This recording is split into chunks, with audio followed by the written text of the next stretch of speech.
So, hello. Today in this video, we'll be talking about math in Python.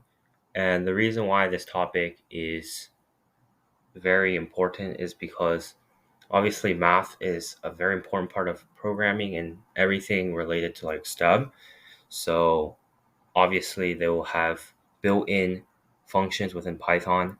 So, today we're not going to be talking about like the bulk of mathematics in Python because a lot of it is done via the module math, which if you import it, imports a bunch of functions related to math. But instead, we're going to be talking about the built-in functions since Python did recognize that math is important. So they have like some useful built-in things that um, you can use even if you don't want to import the max, the import the math module. So the first very obvious thing is like you can do like basic addition, subtraction, multiplication, things like that. So I'll show an example of each, even though it's quite intuitive. So the first one is addition. Obviously, just use the addition sign, and that's a thing in Python. Second one is subtraction. Use the subtraction sign. The third one is multiplication, and use the star, which is how most people denote multiplication, anyways. And then the fourth thing is division, and it's just the divide. And here it will just return like a decimal, if it's less than one, so or even greater than one, and it's not a whole number. So let's print each one of them now.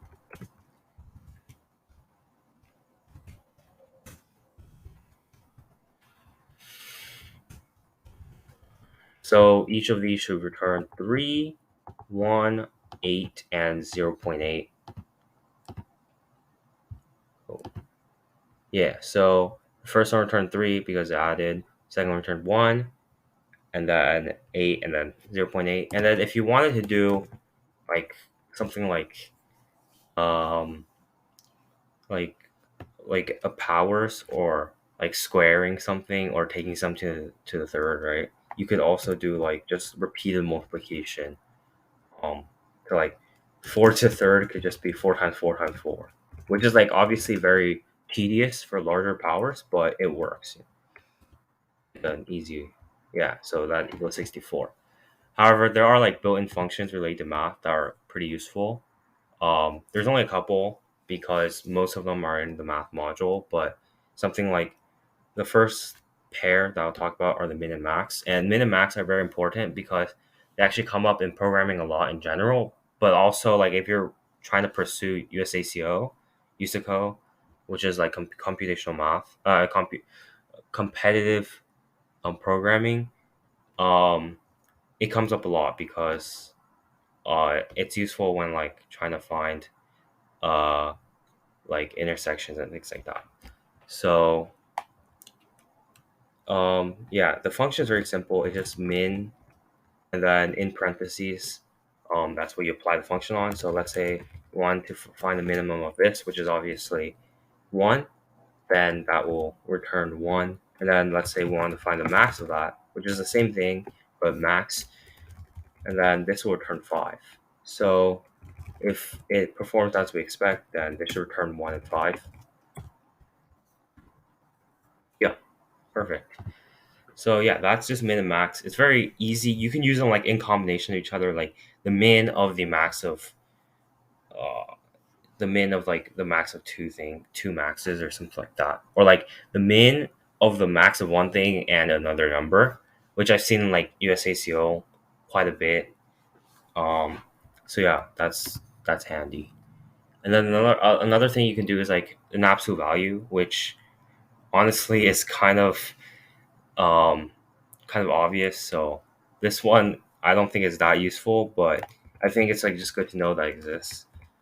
So if you have like negative 7.5 in here, then it will just return 7.5, which is the positive version. But honestly, you can just get rid of the negative, so it's not that useful. Um, Next thing is the power. So there's actually two versions of this. So the first is just power, 2 3, which just takes the third power of 2. So remember we talked about how you could do power seed like this, but this is much more convenient. So let's print. Oh, sorry, x equals. And sorry, the function is pow, and the first number is the base, or like the number you're taking the power to. The second one is the power. So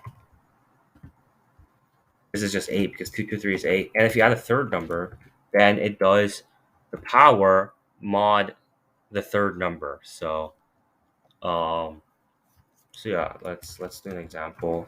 2 3 4.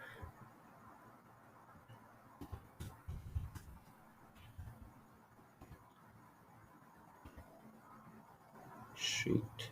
Oh, sorry. For the mod, you're supposed to put it in brackets. I apologize.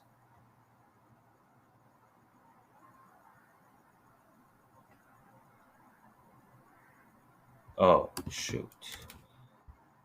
My fault, guys. It's not in brackets. Give it 1 second.